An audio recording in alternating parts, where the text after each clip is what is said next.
Olá, meu querido aluno, seja muito bem-vindo à nossa aula de Direito Administrativo. No momento, nós estamos efetuando o estudo dos poderes da administração pública. O poder que a gente vai estudar agora, na verdade, não é nominado como poder por todos os autores e nem por todos os editais. Mas ele se contrapõe necessariamente ao poder discricionário. Trata-se do poder vinculado. O poder discricionário, só recordando para você, ele é aquele poder atribuído à autoridade pública que lhe permite avaliar questões de oportunidade e conveniência para a prática de determinado ato. A lei não descreve exatamente o que tem que ser feito. Ele traça um panorama, estabelece limites um pouco mais gerais e dentro daqueles limites o próprio administrador vai valorar esses critérios. Conveniência e oportunidade para a prática do ato. Praticado o ato, refeito esse juízo de oportunidade e conveniência, o administrador optando pela inconveniência ou inoportunidade, ele vai poder revogar aquele ato. O efeito da revogação, diferentemente da anulação, diferentemente da invalidação do ato, que é por vício de legalidade, a revogação, por ser por critérios de conveniência e oportunidade, ela só produz efeitos para o futuro, ou seja, efeitos ex nunc. Isso, poder discricionário. Em contraposição ao poder discricionário, nós temos o poder vinculado. E eu digo que não é chamado assim por todos os autores nem por todos os editais, porque ele não é propriamente um poder. O poder, ele traz a ideia, ainda que devidamente limitado pelo ordenamento de direito público, traz uma ideia de possibilidades, de prerrogativas, de aumento das possibilidades, como no caso da discricionariedade. No caso da vinculação é o contrário, ele tem mais a ideia de limitação do que de prerrogativa, do que de poder.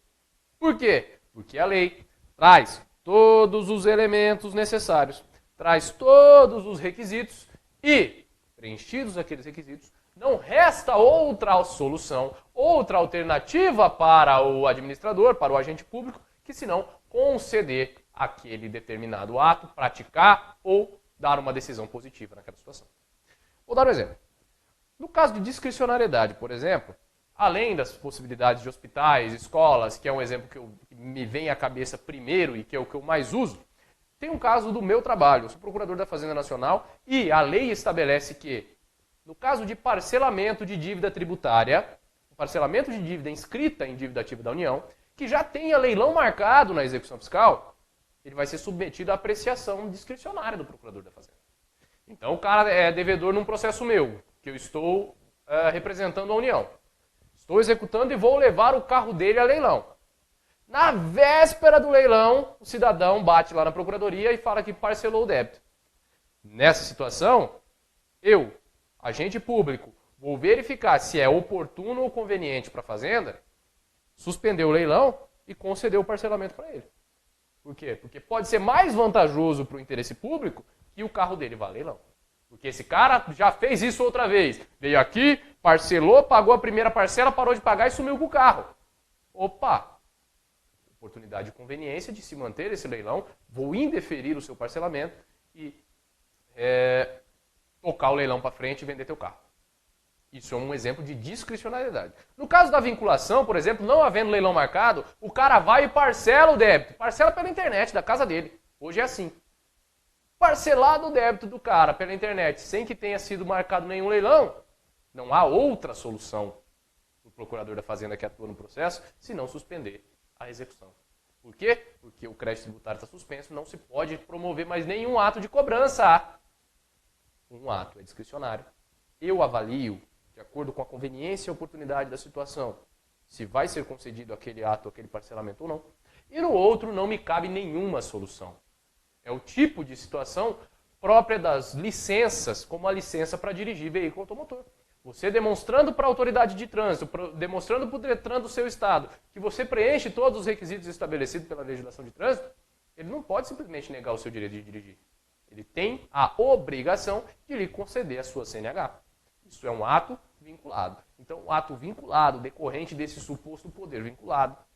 Por isso que eu coloquei, poder, isso aqui está com mais cara de limitação. Não se dá outra alternativa que senão simplesmente o cara crachar. Verifica se o cara preenche, verifica o que a lei exige. Subsunção do fato à norma, a solução é a própria lei que dá. Preenchidos, defere, não preenchidos, indefere. Beleza? É isso que você precisa saber sobre o poder vinculado. No caso da vinculação, a verificação acerca da legalidade ou não do ato é muito mais fácil, muito mais simples e muito mais tranquilo, porque não se entra em mérito do ato. Não se entra em critérios de oportunidade e conveniência. É muito mais fácil saber se a autoridade aplicou devidamente a lei. Então, o controle judicial, apesar de não ser restrito aos atos vinculados, como se costuma dizer, ele é muito mais evidente, ele é muito mais presente no caso do ato vinculado, no exercício desse suposto poder vinculado. No caso do ato discricionário, ele é vinculado pelo menos em relação a 3 elementos dele. Os elementos do ato administrativo são 5. Competência, finalidade, forma, motivo e objeto. No vinculado, no discricionário, a discricionariedade, a oportunidade e a conveniência só está lá nos 2 últimos, motivo e objeto. Aqui, no poder vinculado, a vinculação abrange os 5 elementos. E todos esses 5 elementos estão devidamente descritos na lei e, portanto, em relação a todos eles, o Poder Judiciário poderá apreciar, eventualmente, a ilegalidade de um ato vinculado. Tranquilo? Beleza, então. Seguimos para o nosso próximo poder. Poder regulamentar. O poder regulamentar, ele atribui a umas autoridades a possibilidade de regulamentar a lei. Como assim? A lei, como eu venho falando no discricionário, como eu venho falando sempre que a gente fala da lei, ela não consegue esgotar para a sua aplicação todos os fatos previstos no mundo. Ela tem que ser geral, ela tem que ser genérica e abstrata, de forma que ela possa ser amoldada a uma situação ou outra. Ela não vai conseguir trazer exatamente quais são as situações que vão ocorrer no mundo dos fatos. Apesar de muitas vezes se tentar isso. Não é a forma mais correta de técnica legislativa. A lei tem que ser geral abstrata e de uma maneira que abarque o maior número de situações possíveis a serem adequadas de acordo com cada caso concreto. Ela não vai poder prever todas as situações. Por conta disso, a Constituição Federal atribui ao chefe do Poder Executivo a competência para a expedição de decretos e regulamentos da lei. Esses decretos e regulamentos da lei servem para a fiel execução das leis. Isso implica dizer que a lei, como você já viu, ela é fonte direta do direito administrativo como fonte primária, porque a lei é a única que pode prever direitos e obrigações novos. Como assim? Ninguém é obrigado a fazer ou deixar de fazer nada, senão em virtude de lei. Então só vai ter obrigação, você só vai ter uma situação, um direito novo, uma situação jurídica nova, mediante criação legislativa própria, feita lá no Poder Legislativo, seguindo todo o trâmite, seguindo a reserva de iniciativa de cada uma das matérias, tudo bonitinho. No final, publicada a lei, ela passando a produzir os seus efeitos, ela pode criar direito novo. Agora, os regulamentos, os decretos para a fiel execução das leis, tem que ficar adstrito ao âmbito legal. Ah, mas então para que serve? Serve porque, se a lei não pode descer as minúcias, o decreto pode. Então, o decreto normalmente é um instrumento técnico, de linguagem que não é muito acessível. Você pega os regulamentos dos tributos, por exemplo, do IPI, do Imposto de Renda, são de 2.000 artigos. Por quê? Porque, sim, o decreto, sim, tenta esgotar o que se verifica na prática e tenta diminuir ao máximo esse âmbito de liberdade do administrador. Então, o decreto regulamentar, o decreto para a fiel execução das leis, ele serve simplesmente para esmiuçar, detalhar a lei e permitir que ela seja melhor adequada aos casos concretos. Tá? Decretos e regulamentos. Isso aqui é o termo que a própria Constituição estabelece e, normalmente, os regulamentos são publicados por meio de decretos. Eles não são necessariamente as mesmas coisas. Mas você tem a Constituição trata como se fossem duas coisas distintas. Mas, na prática, normalmente, a regulamentação da lei é feita por meio de um decreto. Tranquilo? A competência atribuída pela Constituição Federal. A Constituição Federal, lá no artigo 84 da Constituição Federal, ela estabelece a competência para o chefe, ela não fala em chefe do executivo, ela fala em presidente da República, porque ela só trata dessas situações em âmbito federal. Então nós temos lá o presidente da República. Só que isso aqui se restringe ao âmbito federal. Então, a competência para o exercício do poder regulamentar no âmbito federal é circunscrita, é limitada ao presidente da República. Algumas hipóteses, mas não a de regulamentação, podem ser delegadas para a expedição de decretos, mas não a fiel execução das leis. Tá? Então lembre-se, em âmbito federal, quem exerce o poder regulamentar é o presidente da República. Acontece que tem um princípiozinho que ele norteia toda a interpretação da Constituição, em vários aspectos, que é o princípio da simetria. O princípio da simetria estabelece que os estados e municípios, no que couber, vão observar os princípios estabelecidos na Constituição Federal. Então, por conta dessa regra, do princípio da simetria, nós temos que, em âmbito federal, é o presidente da República que exerce o poder regulamentar. Mas em âmbito estadual, nós temos o governador. E em âmbito municipal, nós temos o prefeito. Portanto, quem exerce o poder regulamentar é o chefe do Poder Executivo. Aqui eu tenho que fazer um pequeno alerta, porque parte da doutrina, o José dos Santos Carvalho Filho é um, fala que outros atos que sejam dotados de generalidade e abstração, como portarias, instruções normativas e eventuais circulares, são também expressão do poder regulamentar. Mas muita cautela com isso em prova, porque se você guardar essa posição, vai ser mais fácil você errar do que você acertar. Então eu quero que você guarde na sua cabeça que o poder regulamentar é expedição exercido por meio da expedição de decretos e regulamentos para a fiel execução das leis pelo chefe do Poder Executivo de cada uma das esferas de governo. Presidente da República, conforme previsão do 84 da Constituição Federal, e governador e prefeito por conta do princípio da simetria em âmbito estadual e municipal. Tá? Não vamos entrar nessa divergência. Tem aí o seu material, faça essa observação, porque normalmente quando vem cobrado atos inferiores, que não sejam decretos para a fiel execução das leis, o examinador atribui a eles a prática do poder hierárquico. O exercício, melhor dizendo, a melhor palavra seria o exercício do poder hierárquico, em que o superior estabelece condutas para os seus subordinados interna corpóreos. Então, para não evitar, para não ter problema de errar a questão por causa de besteira, eu quero que você fique com isso aqui, beleza?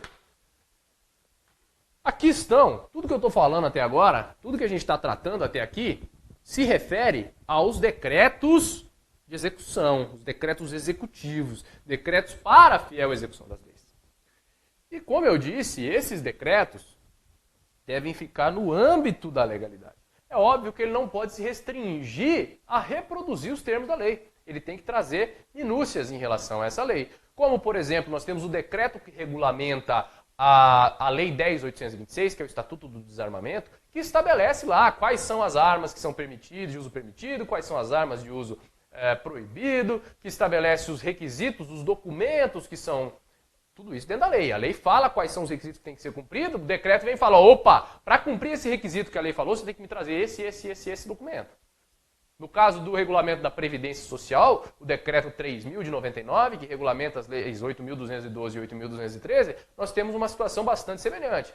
Traz-se lá quais são as características dos contribuintes individuais. Por exemplo, o decreto vem e fala, olha, considera esse contribuinte individual esse cara. Que é para quê? Para evitar interpretações distorcidas do que o decreto regulamentar entende. E para facilitar a aplicação da lei no caso concreto.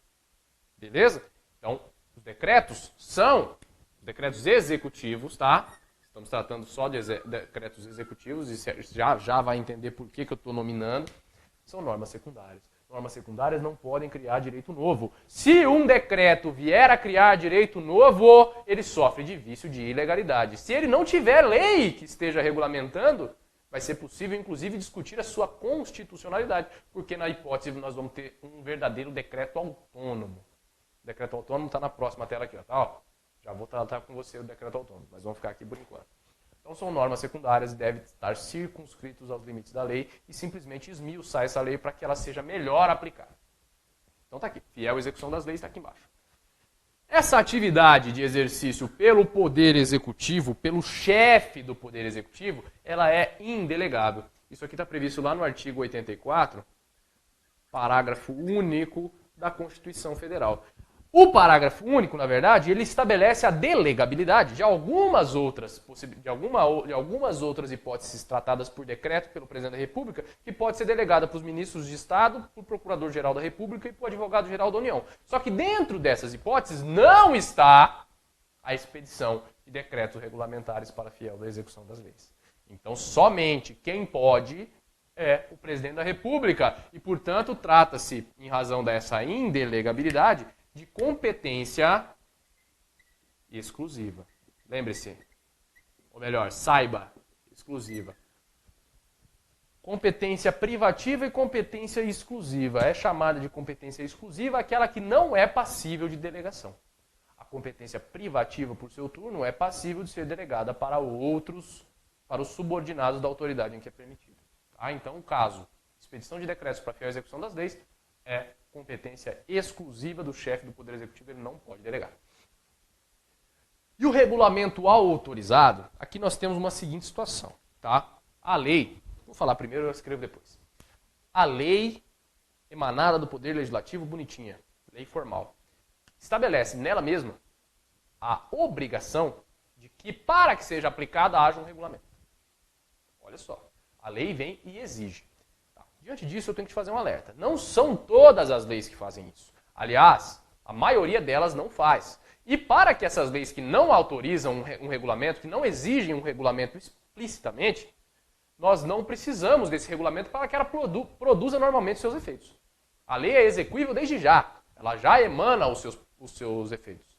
Agora, em contrapartida, se uma lei específica estabelece que os direitos nela previstos serão exercidos nos termos do regulamento, essa lei tem a sua execuibilidade suspensa, ou seja, ela não produz os seus efeitos. A sua eficácia fica dependente de um regulamento. Nessa situação, a primeira coisa que... Vou escrever primeiro aqui, ó. Suspensa... Não, vou escrever melhor. Vou colocar. Não produz efeitos. Então, antes do regulamento, não produz a lei não produz efeitos. Segunda situação, para que a lei faça essa autorização expressa, essa exigência explícita de que precisa de um regulamento, ela tem que fixar um prazo. Fixar prazo para a regulamentação. Então, o Poder Executivo aqui tem que cumprir esse regulamento no prazo fixado. E aqui nós temos duas situações. Como que fica se o cara cumprir, se o presidente da República expedir o regulamento, se o chefe do Poder Executivo regulamentar a lei no prazo fixado, beleza, ela passa a produzir os seus efeitos tranquilo. Agora, e se o chefe do Poder Executivo não efetuar a regulamentação no prazo? Como que fica? Aqui nós estaríamos diante de uma omissão inconstitucional.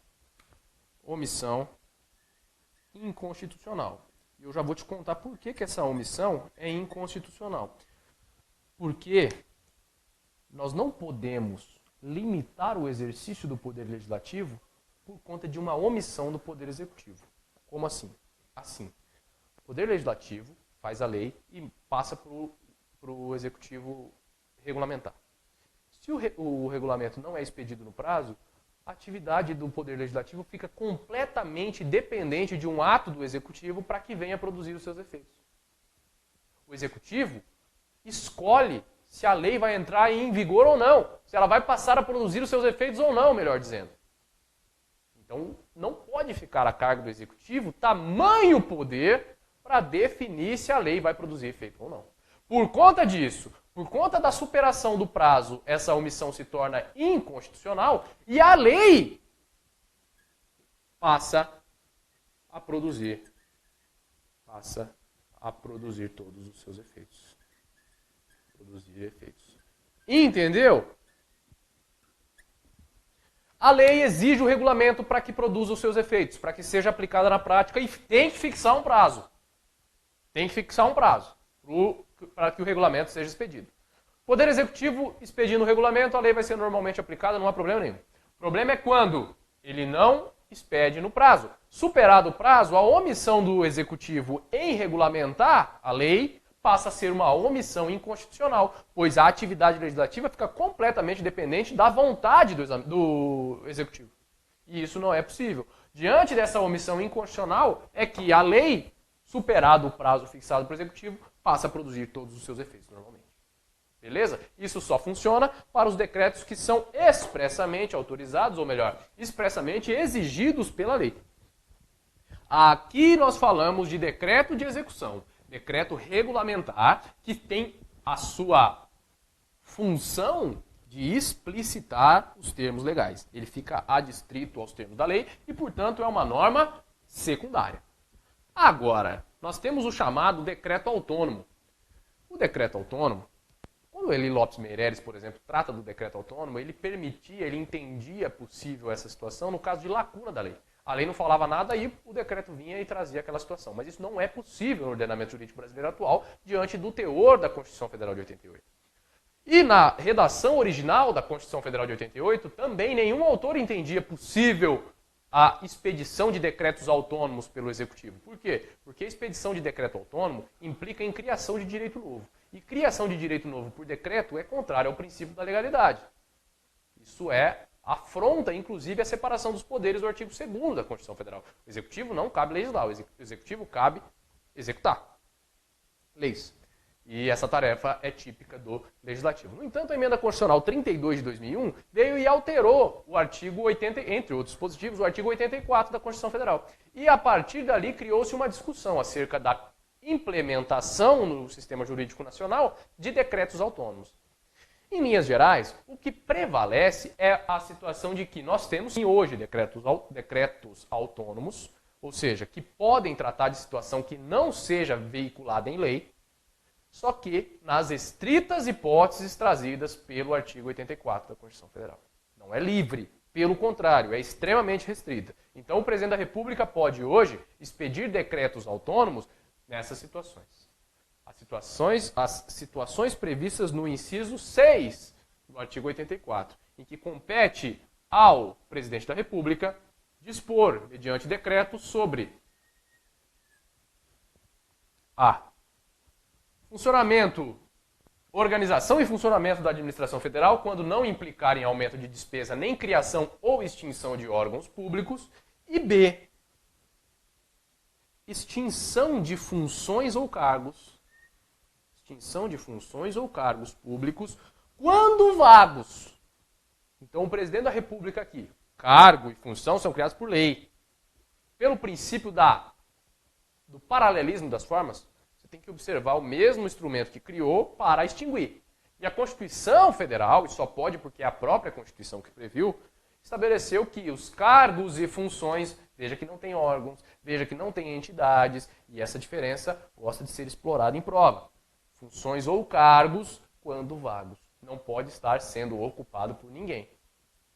Beleza? É aqui a hipótese em que é admitida a edição de decretos autônomos, que não estejam regulamentando simplesmente as leis. Organização e funcionamento da administração federal, desde que não implique em aumento de despesa nem criação ou extinção de órgãos públicos, e extinção de funções ou cargos públicos quando vagos. Beleza? Como decorrência dessa questão da fiel execução das leis, já estou voltando para os decretos de execução, que é o que tem maiores aspectos a serem explorados, porque o decreto autônomo ele fica vinculado àquelas hipóteses previstas no 24, tem uma discussão acerca da possibilidade da lei estabelecer uma abertura para a regulamentação. Então, a lei poderia vir a regulamentar, a lei poderia vir a delegar para o decreto definir situações que seriam típicas da legislação. Então, a lei fala assim, olha, determinado assunto vai ser tratado em decreto. E esse assunto é assunto que deve ser tratado por lei, que cria obrigação, que trata de direito, que restringe a atuação dos particulares. Nessa situação, essa delegação não é possível. Não é possível. Ainda que a lei venha, ela não pode dar uma carta, um papel em branco para o decreto tratar como se fosse do jeito que quiser. Isso vulnera o princípio da separação dos poderes. Então não pode haver essa delegação em branco, essa delegação aberta, excessivamente aberta, para que o decreto atue. A legislação tem que definir os parâmetros e o decreto vir simplesmente viabilizar a sua fiel execução. Em contrapartida, a doutrina mais moderna, uma questão que vem surgindo há pouco, trata da delegação técnica. E essa delegação técnica, sim, tem sido admitida. Como assim? Existem assuntos que, por conta da sua dificuldade, por conta de se tratar de um assunto tecnicamente dificultoso, a lei não consegue fazer essa previsão adequada. Depende de índices, depende de cálculos, depende de estudos, depende de pesquisas. E, por conta disso, tem sido admitida a chamada delegação técnica. Que também, isso aqui é sinônimo, tá? A delegação técnica vem sendo chamada de deslegalização. Eu vou dar um exemplo para você que diz respeito ao tal do SAT. Era chamado de SAT e depois passou a ser chamado de GILRAT. É uma contribuição a cargo da União que tem por objetivo custear os benefícios acidentários, benefícios especiais, benefícios decorrentes dos riscos ambientais do trabalho. Ela incide sobre a folha de pagamentos de empresas, certo? Então, essa contribuição, depois de uma alteração legislativa, foi instituído sobre ela o FAP, Fator Acidentário de Prevenção. Esse fator acidentário de prevenção toma como base hoje um cálculo complexíssimo, que é feito pelo Ministério da Previdência Social para se apurar qual que é o índice de acidente de trabalho em determinada atividade e especificamente em determinadas empresas. Toma como base vários fatores. Então a lei estabeleceu, olha, o FAP, Fator Acidentário de Prevenção, pode reduzir a contribuição à metade ou dobrar essa contribuição, ou aumentar ela ao dobro, de acordo com esse FAP. E quem vai definir a forma de cálculo e apuração do FAP é o regulamento. Veja bem, o FAP é um fator, é um índice que é calculado e tem um monte de casa decimal com base em critérios estritamente técnicos e complexos. Essa delegação técnica, chamada pela doutrina também de deslegalização, tem sido admitida. E no caso do FAP, em outras situações, não nesse caso específico que o Supremo ainda não se pronunciou, mas em outras situações foi admitida e vem sendo reiterada a sua necessidade pela doutrina. Beleza? É lógico que tem que ser nos limites da necessidade técnica, nos limites em que a situação é realmente complexa. Não dá para fazer a delegação em branco daqui de cima. Tranquilo? Então é isso aí. Por enquanto a gente fica por aqui. Um grande abraço para você e até a próxima.